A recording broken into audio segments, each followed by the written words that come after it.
são os softwares e sistemas indicados para assegurar a preservação digital? Repositórios arquivísticos digitais confiáveis. Essa é a principal recomendação. Aliás, é bem mais que recomendação, é uma necessidade, né? Nós temos cuidado na elaboração dos documentos lá da Câmara Técnica de Documentos Eletrônicos do CONARC, que nós dizíamos deve. Nós dizíamos o seguinte: os documentos de caráter permanente devem ser preservados no RDC-ARC, no Repositório Arquivístico Digital Confiável.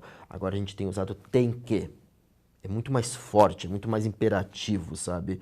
Isso quer dizer que os documentos permanentes não podem estar fora de um ambiente de preservação adequado, de um RDC-ARC, de um repositório arquivístico digital confiável. No Brasil, o documento que regula isso é a Resolução 43 do CONARC.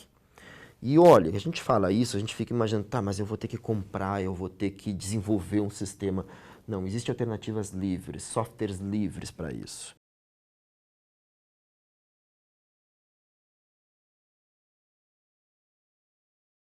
Eu vou citar nome aqui, como o Arquivemática, que é um software desenvolvido de acordo com a política do Conselho Internacional de Arquivos, que faz isso, que tem os requisitos arquivísticos, e não é o único, né? A gente tem o RODA, que é o Repositório de Objetos Digitais Autênticos de Portugal, também em software livre, e tem alternativas proprietárias. Então, quer dizer, já existem soluções que as pessoas podem adotar, que as instituições podem adotar, para ter esse ambiente de preservação e certificado. A certificação é a ISO 16363. Porque ter o repositório não é só botar o sistema. Não, ter o repositório tem que ter o programa arquivístico de gestão de documentos. Eu tenho que definir a política, o que eu vou preservar, quais vídeos daquela TV digital eu vou recolher, aqueles documentos do conselho, aqueles documentos de licitação. Então eu emano a política, o que pode ser digitalizado. E aí, assim, eu evito de acontecer aquelas digitalizações selvagens, naquela secretaria que digitaliza tudo e põe num HD, sem preservação, sem autenticidade, mas sim, elas vão ter contas no ambiente de preservação, que vai ser mantido autêntico. Então, preservação, repositórios arquivísticos digitais confiáveis. As instituições têm que parar de produzir documentos no seu sistema de gestão e não ter o seu ambiente de preservação. São dois ambientes necessários. Daniel, fala pra gente um pouco da cadeia de custódia e a cadeia de preservação. Que bom. Cadeia de custódia é um conceito jurídico. Esses dois conceitos estão intimamente ligados, estão imbricados. O conceito de cadeia de custódia, ela vem de Jenkson, Sir Hilary Jenkson. Ele definiu esse conceito lá em 1922 na sua obra, e estava focado na questão do documento analógico. Dizia que esses documentos eles não podiam perder essa sua cadeia. É uma cadeia inquebrável de custódia. Os documentos não podiam sair de uma instituição arquivística para outra. Não podia sair de uma instituição que produzia e não ir para uma instituição arquivística de preservação, ir para um museu, ir para uma biblioteca, ir para qualquer outro setor. Rompia a custódia e perdia-se com isso a autenticidade do documento. Esse conceito no digital vale muito mais, ele é mais importante ainda. Eu não posso, por exemplo, ter um documento que está sendo produzido num sistema institucional e eu romper a cadeia desse documento e levar ele para fora. Por quê? Porque essa cadeia, que é de custódia e é de preservação, ela controla a autenticidade desses documentos. Ele controla se alguém migra, se alguém converte, se alguém muda de formato. Então, se eu tiro dessa cadeia, quer dizer, o sistema parou de controlar, eu posso adulterar, eu posso falsificar e devolver para essa cadeia um documento apócrifo. Então, por isso que essas cadeias são importantes, cadeia de custódia e cadeia de preservação. São dois conceitos fundamentais, já são utilizados no direito no Brasil, no judiciário. A gente já tem um artigo do Stapanovski que ele diz que está no consultor jurídico esse texto para ser consultado. Ele diz que um e-mail, para servir como fonte de prova, um e-mail, um correio eletrônico, ele tem que manter uma cadeia de custódia. Caso contrário, imagine só, eu tenho um e-mail de alguém que me manda uma mensagem, que atenta contra a minha identidade, a minha moral, e aí eu vou utilizar aquilo como fonte de prova. Ao imprimir, eu posso adulterar a mensagem. Até mesmo quando eu vou fazer uma impressão em PDF, ou salvar, ou inclusive... As instituições estão preparadas para essas novas demandas no que se refere ao documento digital? Não, definitivamente não. As instituições ainda estão engatinhando, algumas estão procurando soluções sem procurar no lugar correto, estão adotando sistemas que são sistemas de GED, por exemplo, que não são CIGADs.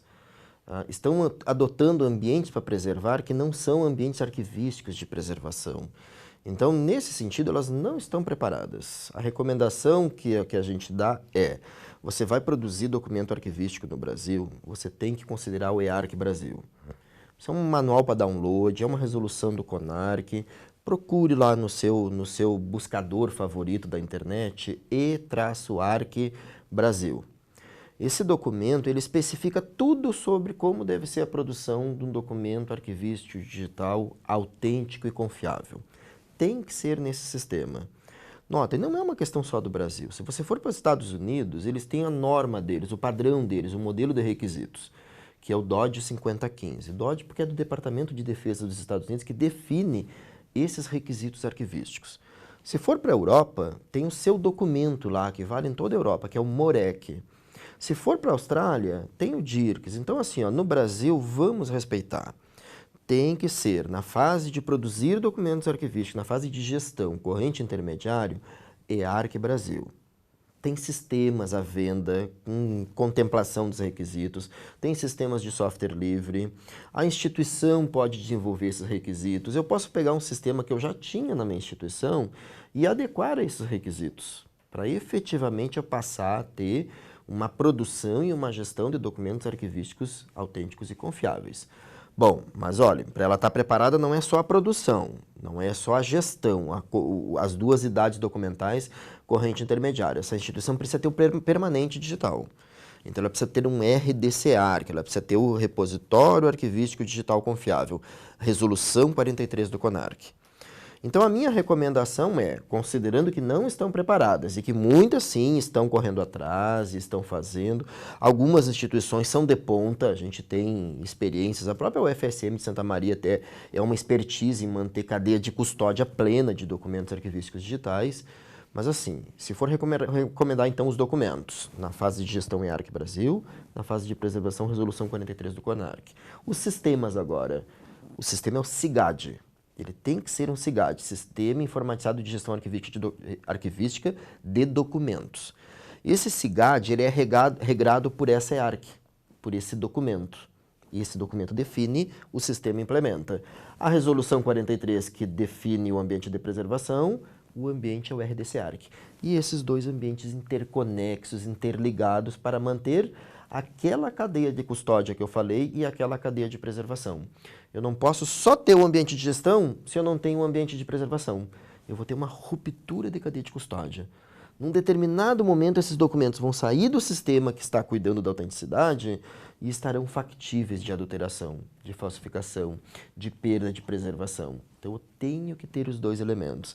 As instituições que implementaram esses dois sistemas, esses dois ambientes, estão preparadas.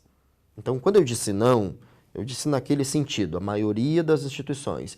Mas nós temos instituições que sim, que estão contemplando já os dois ambientes, os dois documentos, as duas áreas, mantendo documentos autênticos. Por que todo esse cuidado? Porque o documento arquivístico, ele é isso. Já conceituei documento arquivístico, ele é um registro que mexe com a vida das pessoas. Ele é um registro orgânico, ele é um registro autêntico, ele é compulsório. Eu não posso dizer assim, ó, não produza documento sobre mim. Não tem como. O documento arquivístico, na malha social, ele nasce naturalmente. Eu poderia morar nas montanhas, mas o dia que eu passar na frente de um prédio público que houve uma quebra de uma vidraça, é produzido um vídeo sobre mim, que é um documento arquivístico fonte de prova. Quando alguém quiser registrar algo, que vai tomar um depoimento, ele vai registrar num documento. O documento é isso. E o documento arquivístico, ele, ao mesmo tempo que ele me dá direitos, ele me imputa algo. Então, eu tenho que acreditar nele, eu tenho que ter certeza que ele é mantido autêntico, confiável, seguro, inalterado, em uma cadeia de custódia e de preservação, para evitar o que aconteceu agora recentemente no mundo inteiro, não no Brasil só. Aquela invasão do vírus do ransomware, o WannaCry, onde aquele vírus invadia sistemas computacionais com documentos arquivísticos, criptografava esses documentos e deixava uma mensagem que a pessoa teria que pagar um valor para recuperar aqueles documentos. Isso só aconteceu em quais instituições? Que não tinham esta cadeia, que não tinha preservação digital. Porque a preservação digital ela tem um ambiente de preservação, o repositório que é blindado. Que o vírus não chegaria, que a pessoa de fora não chegaria. Ele é blindado, ele é um ambiente de preservação. Tem um ambiente de gestão de produção, aqui de preservação e lá o de acesso. Tanto que a gente manda os documentos arquivísticos para o ambiente de acesso como uma derivada. Quer invadir lá na plataforma de acesso, no Zika Atoms nosso? Pode invadir, pode. Por quê?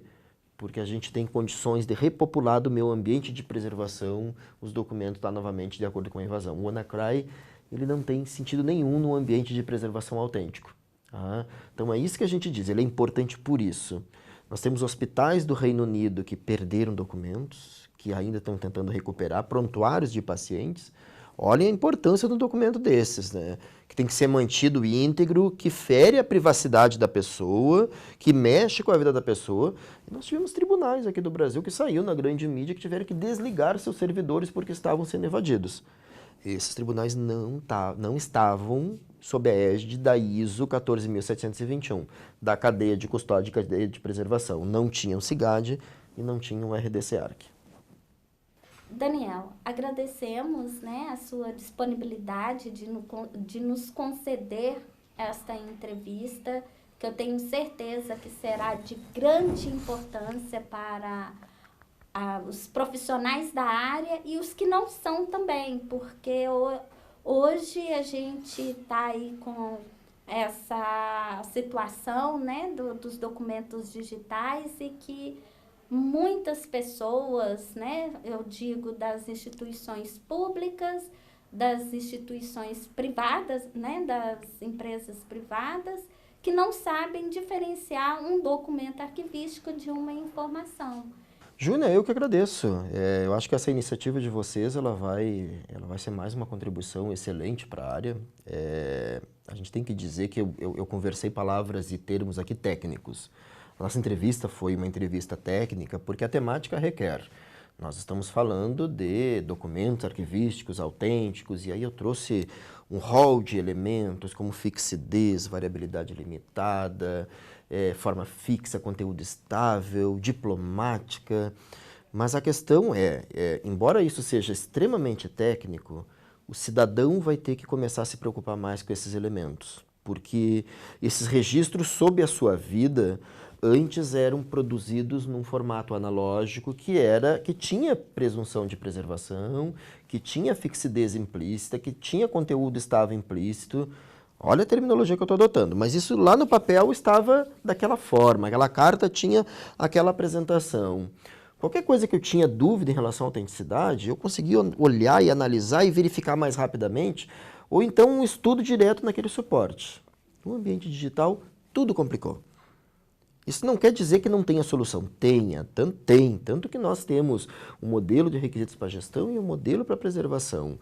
O EARC e a resolução 43 do CONARC. Tem sistemas prontos para fazer download na internet que são software livre.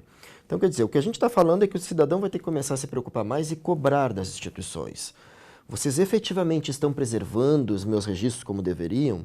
Não só cidadão, o servidor das instituições vai ter que se preocupar mais também. Os meus registros funcionais estão mantidos autênticos? Esse hospital que eu vou, ele mantém o meu PEP, o meu prontuário eletrônico de paciente seguro? Ou esse prontuário está na internet com um login ou com uma conta que pode ser facilmente craqueado? Essas são preocupações que vão ter que vir para os cidadãos, para todos nós, para o servidor, e não mais ficar só na questão técnica do arquivo e da TI. O arquivo e a TI se ligaram de uma maneira muito efetiva, mas isso vai ter que vir para todos nós. Nós vamos ter que cobrar, efetivamente, como é que está a preservação dos meus documentos, como é que estão sendo mantidos autênticos. Então, assim, parabéns novamente pela iniciativa. Vai ser uma grande oportunidade e eu fiquei muito feliz de ter podido colaborar. Obrigado.